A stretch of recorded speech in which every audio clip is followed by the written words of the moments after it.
this. Hey, little people. What? Look at you going through the...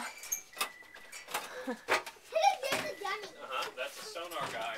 He's looking at the sonar, which is like radar, but it uses sound waves instead of radio waves. That's why radar is called RA, radar, because it uses radio waves. Sonar uses SO, sound waves, okay? And when the sound waves bounce back, they know that there's a torpedo or another submarine there. Guys, look at some of these engine and electrical controls.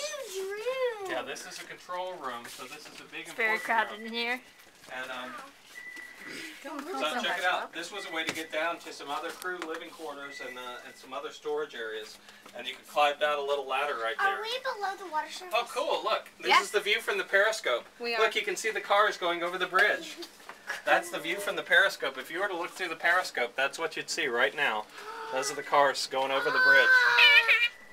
Can you imagine being down there? Look at this. In that Look at tiny the little stairs. space. How? What's up there? Here, Lindsay, turn it off. It's dizzy.